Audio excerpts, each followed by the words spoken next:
மக்கள் அனைவருக்கும் வணக்கம். தமிழக வெற்றி கழகத்தினுடைய ஆட்சியை பற்றி நாம நிறைய பேசியிருக்கோங்க நம்ம சேனல்ல. ஆனா என்னால ஒரு விஷயத்தை இதுவரைக்கும் கணிக்கவே முடியல. என்னன்னா, தமிழக வெற்றி கழகத்தினுடைய உண்மையான கொள்கை என்ன? ஒரு பக்கம் சர்ச்சு கட்டுறதுக்கு ரகசியமா பர்மிஷன் கொடுத்திருக்காங்க. தமிழ்நாடு முழுவதும் தாவேகா ஆட்சி அமைந்த பிறகு பல இடங்கள்ல முறைகேடாக சர்ச்சுகள் கட்டும் பணிகள் துவங்கி இருக்கு.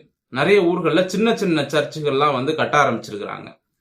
இந்த பக்கம் பாத்தீங்கன்னா முஸ்லிம்களுக்கு இடஒதுக்கீட்டுல கூடுதல் இடங்கள் ஒதுக்குறாங்க, அதாவது பர்சன்டேஜ் கொஞ்சம் இன்க்ரீஸ் பண்ண போறாங்க அப்படிங்கிற தகவல்லாம் வெளியாகி இருக்கு. அதே நேரத்துல இன்னொரு பக்கம் இந்துக்களுக்கு, இந்து மதத்துல இந்து அறநிலையத்துறை கட்டுப்பாட்டுல இருக்கக்கூடிய கோவில்கள்ல வரக்கூடிய வருமானம் என்பது கோவில்களுக்காக மட்டும்தான் செலவு செய்யப்படணும், வேற எதுக்காகவும் அந்த பணத்தை அறநிலையத்துறை செலவு பண்ணக்கூடாது அப்படிங்கிற ஒரு உத்தரவும் தாவேகா அரசிட்ட இருந்து வந்திருக்கு. இப்ப இதெல்லாம் வச்சு பார்க்கும் பொழுது இவங்க மக்கள் முன்னிலையில என்ன காட்ட விரும்புறாங்க அப்படின்னா, நாங்க 3 மதத்திற்கும் ஆதரவான ஒரு ஆட்சியை கொடுக்கிறோம். சோ எந்த மதத்துக்கும் சாராம 3 மதத்துக்கும் அந்த மதத்தோட தேவை என்னவோ அதை நாங்க செய்யறோம். நாங்க ஒரு பொதுவான கட்சி அப்படிங்கிற ஒரு பிம்பத்தை மக்கள் முன்னிலையில தாவேகா ஏற்படுத்துகிறது. அதனுடைய வெளிப்பாடு தான் இந்த மாதிரியான 3 வகையான சம்பவங்கள் தாவேகா செஞ்சிருக்காங்க. சரி, முதல்ல இவங்க சர்ச்சு கட்டுற வேலையெல்லாம் ரகசிய உத்தரவுலாம் கொடுத்துறாங்க இல்லையா, அதை பத்தி நாம பார்க்கணும். நிறைய இடங்கள்ல நகர்ப்புறங்கள்ல அதிகமாக புதுசா இப்ப சர்ச்சுகள் நிறைய கட்ட துவங்கி இருக்காங்க. அதுவும் இப்ப சமீபத்துல ஒரு நியூஸ் பார்த்தேன். கோயம்புத்தூர்ல ஒரு சர்ச்சு புதுசா கட்ட ஆரம்பிச்சிருக்கிறாங்க. சாலையை ஆக்கிரமித்து கட்ட ஆரம்பிச்சிருக்கிறாங்க. அந்த சர்ச்சு கட்டும் பணியில நீதிமன்றம் தலையிட்டு இந்த மாதிரி சாலையை ஆக்கிரமிச்சுலாம் நீங்க சர்ச் எல்லாம் கட்டக்கூடாது, அதுவும் கோவில் பக்கத்துலதான் நீங்க சர்ச்சு கட்டணுமா அப்படிங்கிற மாதிரி சில கேள்விகள்லாம் நீதிமன்றம் கேட்டு அதற்கு தடை உத்தரவும் கொடுத்திருக்கிறாங்க. சோ இந்த சர்ச் எல்லாம் நீங்க அந்த மாதிரி கட்டக்கூடாது, மத பிரச்சனையை தூண்டும் விதமா கட்டக்கூடாது அப்படின்னு சொல்லி சில ஸ்டே ஆர்டர் எல்லாம் கொடுத்திருக்கிறாங்க. அப்ப நீதிமன்றம் தலையிட்டு இருக்கிறது. இப்போ இதே மாதிரி தமிழ்நாடு முழுக்க பல இடங்கள்ல கிறிஸ்தவர்களினுடைய அந்த மதமாற்றம் வேலையும் துவங்கி இருக்கு தாவேகா ஆட்சி வந்ததுல இருந்து. இப்படி கிறிஸ்தவத்துக்கு ஃபேவரா ஒரு பக்கம், இன்னொரு பக்கம் அந்த பிசி முஸ்லிம்கள், அதாவது பிசி கேட்டகரியில வரக்கூடிய முஸ்லிம்களுக்கு இடஒதுக்கீட்டுல கூடுதல் சதவீதம் ஒதுக்குவதற்கு வாய்ப்பு இருக்கு, சில தகவல்கள் வெளியாகுதுன்னு சொல்லியிருந்தேன். என்ன அப்படின்னா, இப்போ இஸ்லாமிய இயக்கங்கள், இந்தியன் யூனியன் முஸ்லீம் லீக்கா இருக்கட்டும், நிறைய இஸ்லாமிய இயக்கங்கள் தாவேகா அரசுக்கு ஆதரவா இருக்காங்க. முஸ்லிம் மதத்தை சேர்ந்தவர்களுக்கு அமைச்சர் பதவியும் தாவேகா அரசு கொடுத்து கௌரவிச்சிருக்காங்க. இப்போ அந்த அமைச்சர், இப்ப முஸ்தபாவா இருக்கட்டும் அல்லது இந்தியன் யூனியன் முஸ்லீம் லீக்ல அமைச்சரானவங்களா இருக்கட்டும், இவங்க எல்லாம் சேர்ந்து முதலமைச்சர் விஜய் அவர்கள் கிட்ட ஒரு கோரிக்கை வச்சிருக்காங்களாம். அதாவது முஸ்லிம்களுக்கு 3.5% தான் அந்த பிசி கேட்டகரியில மொத்தமா வரக்கூடிய பர்சன்டேஜ்ல 3.5% என்பது முஸ்லிம்களுக்கு கொடுத்திருக்காங்க. இன்னும் ஒரு 1.5% இன்க்ரீஸ் பண்ணி ஒரு 5% இடஒதுக்கீடா முஸ்லிம்களுக்கு கூடுதலா இடஒதுக்கீடு கொடுக்கணும் அப்படின்னு சொல்லி கேட்டிருக்கிறாங்களாம். அதை செஞ்சு கொடுப்பதற்கு முதலமைச்சர் விஜய் அவர்கள், நாங்க முதல்ல ஆலோசனை பண்ணணுங்க, இப்படி பர்சன்டேஜ் இன்க்ரீஸ் பண்ணா அது எந்த அளவுக்கு பாசிபிலிட்டி, அதாவது மத்தவங்களுக்கும் அஃபெக்ட் ஆகாத மாதிரி இருக்கணும், அதையெல்லாம் நாங்க ஆலோசனை பண்ணி சொல்றோம், ஆனா நிச்சயமாக செஞ்சு தரோம் அப்படிங்கிற ஒரு வாய்மொழி உத்தரவை விஜய் அவர்கள் கொடுத்திருக்கிறாராம். முஸ்லிம்களுக்கு கூடுதலாக இந்த பிசி கேட்டகரியில இடஒதுக்கீடு என்பது கொடுக்க போறாங்க. அது எங்க இருந்து பிடுங்கி கொடுக்க போறாங்க அப்படின்னா, பிசி இந்துக்கள் இருக்காங்க இல்லையா, அந்த பிசியில தான் பாத்தீங்கன்னா முதலியார் வராங்க, பிள்ளைமார் வராங்க, முக்குளத்தோர்ல பல பிரிவுகள் அதுலதான் வருது. நிறைய இந்து சமுதாயங்கள் அந்த பிசி கேட்டகரியில அதிகமா வராங்க. அவங்களுக்கு போக வேண்டிய இடஒதுக்கீட்டுல இருந்து ஒரு 1.5% எடுத்து முஸ்லிம்களுக்கு இந்த ஆண்டை கொடுக்க போறாங்க. சோ இது பாத்தீங்கன்னா முஸ்லிம்களுக்கு ஃபேவரா பண்றாங்க. இப்ப இது இந்துக்களுக்கு எதிரான வேலை தான். ஒரு பக்கம் சர்ச்சு கட்டுறதுக்கு பர்மிஷன், இன்னொரு பக்கம் முஸ்லிம்களுக்கு கூடுதல் இடஒதுக்கீடு, இது எல்லாமே இந்துக்களை அழிக்கக்கூடிய செயல் தான்.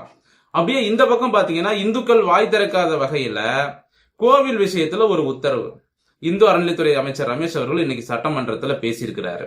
அதாவது பழனியில ஒரு சித்த மருத்துவ கல்லூரி அமைப்பதற்கு மத்திய அரசு முன் வந்தாங்க கடந்த திமுக ஆட்சியில. அப்பொழுது திமுக அரசு அந்த சித்த மருத்துவ கல்லூரிக்கு அனுமதி இவங்க கொடுக்கல. ஏன்னா மத்திய அரசு பாதி பணம், ஸ்டேட் கவர்மெண்ட் தமிழ்நாடு அரசு பாதி பணம் போட்டு கட்டுற மாதிரி தான் அந்த திட்டம் வந்துச்சு. இந்த திமுக அரசு அந்த திட்டத்தை நிராகரித்து விட்டது, எங்களாலெல்லாம் பணம் போட்டு கட்ட முடியாது அப்படின்னு சொல்லி ஒதுங்கிட்டாங்க.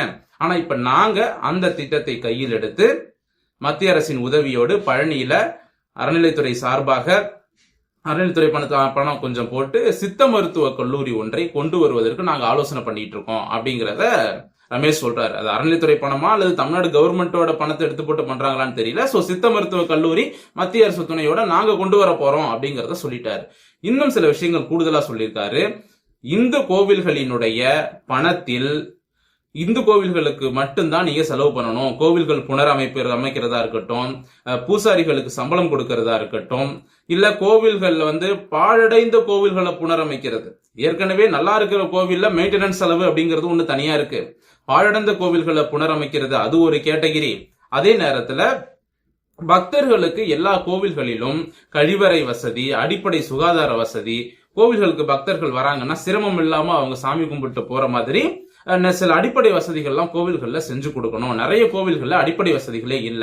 சோ பக்தர்களுக்கு தேவையான அடிப்படை வசதிகள் கோவில்கள்ல செய்து கொடுக்கிறது. இதுக்கு மட்டும்தான் இந்த கோவில் மூலமா வரக்கூடிய வருமானத்தை செலவு பண்ணணும் அப்படிங்கிற ஒரு உத்தரவையும் அமைச்சர் ரமேஷ் அவர்கள் போட்டிருக்கிறதா சொல்லியிருக்கிறாரு சட்டமன்றத்துல. அது மட்டும் இல்லாம கடந்த திமுக ஆட்சியில குன்னூர்ல ஒரு விநாயகர் கோவில்ல 500 பேர் கூட ஒரு நாளைக்கு வரமாட்டாங்க. அந்த கோவில் பக்கத்துல அறநிலையத்துறையோட பணத்துல, அதாவது கோவில் வருமானத்துல மல்டி லெவல் கார் பார்க்கிங் திமுக அரசு கட்டியிருக்காங்க. சோ இந்த மல்டி லெவல் கார் பார்க்கிங் எதற்கு? அந்த கோவில்ல ஒரு நாளைக்கு 500 பக்தர்கள் கூட வரமாட்டாங்க. அப்படி இருக்கும் பொழுது அவ்வளவு பெரிய கார் பார்க்கிங் அந்த இடத்துல, அதுவும் கோவில் பணத்துல எதுக்கு?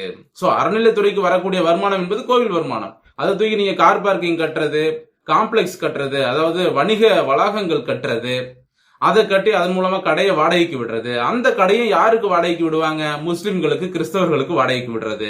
பழனியில இந்த பிரச்சனை ஏற்பட்டுச்சு. பழனி கோவில் வாசல்ல இந்து அறநிலையத்துறை கட்டுப்பாட்டுல இருக்க பல கோவில்கள்ல முஸ்லிம்கள் கடை வச்சிருந்தாங்க. அதுக்கு பிறகு உள்ளூர் மக்கள் எதிர்ப்பால மலை மேல இருந்து முஸ்லிம்கள் கீழே இறக்கப்பட்டாங்க. சரிங்களா? மலையோட வாசல்ல என்ட்ரன்ஸ்ல முஸ்லிம்கள் கடை வச்சிருந்தாங்க, அறநிலையத்துறை கட்டுப்பாட்டில் இருக்கிற நிறைய காம்ப்ளெக்ஸ்ல. சரிங்களா? இந்த மாதிரி இந்து அறநிலையத்துறை மற்றும் கோவிலுக்கு சொந்தமான கடைகள் முஸ்லிம்களுக்கு வாடகைக்கு விடப்பட்டிருக்கிறது. கிரிப்டோ கிறிஸ்தவர்களுக்கு அதிகமாக வாடகைக்கு விடப்பட்டிருக்கிறது. அதெல்லாம் இந்த 60 ஆண்டு கால திராவிட ஆட்சியில இந்த கூத்தெல்லாம் நடந்துகிட்டு இருந்தது. சோ இப்ப தாவேக அரசு இதையெல்லாம் தடுத்து நிறுத்தி இருக்கிறாங்க. சோ அமைச்சர் ரமேஷ் அவர்களுக்கு வாழ்த்துக்கள். ஆனா எனக்கு இப்பவும் ஒரு பயம் இருந்துகிட்டே இருக்கு.